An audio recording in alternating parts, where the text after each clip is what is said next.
Pretty tough assignment to write someone's biography and legacy while that person is still alive, but that's exactly what's in this book, Master of Persuasion, about Brian Mulroney. Well, many years earlier, I tried to capture his legacy on iChannel.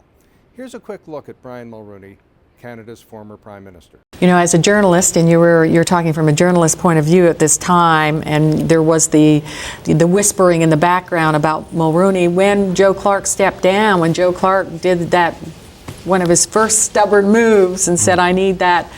Was there this feeling that Mulroney might be the heir apparent? Well, I think so, but I always think my decision-making and thoughts at the time, when I look back 20 years, was excellent and prescient and correct. But I don't think I'm exaggerating to say, I think a lot of people said on the outside, this is now the guy from Quebec's turn. And then when the campaigning began, and this kind of campaigning is in church basements, people's kitchen tables, it's very small coffee parties, one at a time. Mulroney was very good at that, and he was a media darling. People forget, we're going to get into his media image eventually, I'm sure, but it was a love-in with the media. 20, 25 minutes of network television given over to him, and I said, this is it. Nobody else is getting any kind of attention like that. You know, he gets into office, you were talking about this love affair with the media. One of the things he's going to be remembered for is wading into some really dangerous waters. Were you surprised with Distinct Society in Meech Lake? I was surprised with everything. The government at the time was jokingly called a government that was all action, no talk. I actually spoke with one of your colleagues, a cabinet minister at the time, who said, you know, when you make a Hollywood movie, you spend, you know, $50 million making the movie, but you might spend 30, 40, 50 million, again, promoting it.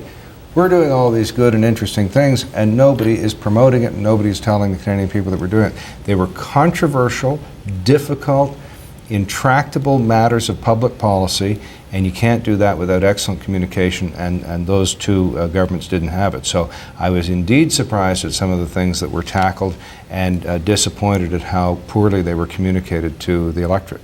Distinct Society, isn't it true? It still is a sore spot in many Canadians. Well, sure, and it's a huge topic because it was not written anywhere that we needed to have the Canadian Constitution in Canada, or that it even needs to be written, because Britain gets along just fine with a hodgepodge of documents that comprise the historical Constitution. America has an intractable Constitution. The ERA, I think, has been on the books as an amendment for 100 years.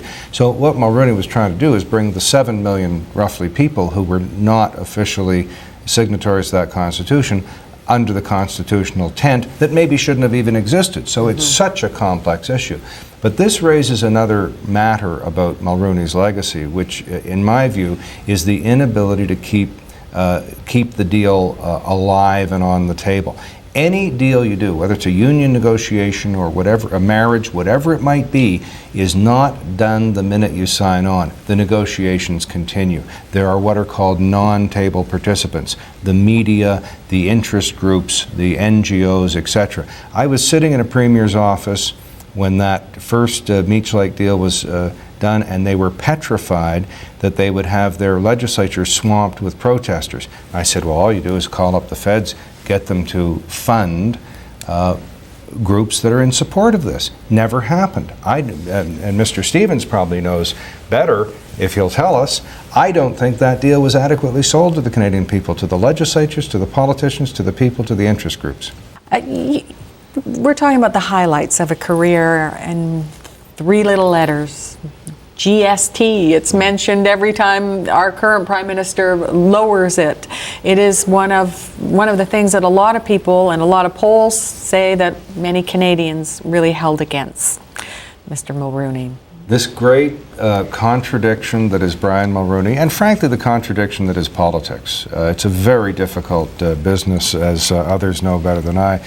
But the GST is probably one of the greatest pieces of public policy in Canada post-World War II, one of the top 5, yet it is one of the worst implemented pieces of politics in probably Canadian history.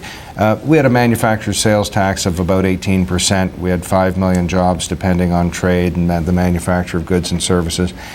We were one of the few countries that taxed its manufacturers. A value-added tax is, I believe, required for European Union. It's in Japan. I mean, it's like the normal thing to do. Even Ronald Reagan wanted it. And it should not have been visible. To Brian Mulroney's credit, I believe he wanted it to be visible so that future governments couldn't raise a hidden tax. But what happened is tourists don't like it. It is a reminder every time anyone buys a stick of gum that there is this new tax. Nobody thinks, oh, it's replacing a higher tax, and it was preposterously implemented, but a great piece of public policy. And there was always, I remember interviewing Mr. Wilson at the time, and there was, they were trying to sell it that way, saying prices are going to go down when that 13.5% is eliminated, but Canadians really didn't feel that way. The Francophonie, I believe he reinvigorated the Francophonie and was able to because probably one of 3 prime ministers who have been fully bilingual and bicultural, perhaps only one of 2. And I think that's another one of his legacies, is the reinvigoration of the Francophonie, the ability to keep some of those telephone lines open around the world so that future Canadian prime ministers might be able to use them. And then domestically and politically, the fact that I don't think we can have another Canadian prime minister who doesn't have at least Stephen Harper's ability in French, which is better than Joe Clark's. So I think that the bilingual and bicultural prime minister is another one of his legacies. Any views expressed here are not necessarily those of the Mackenzie Institute, its speakers, sponsors, or supporters, but the Institute is dedicated to fostering public discussion, debate, and education about security matters. Google the Mackenzie Institute to join the discussion. The Mackenzie Institute is grateful to its sponsors and supporters. Some of our short pods and long talks are a result of the support of Heathbridge Capital Management Limited, the National Post, and Dundurn Publishing.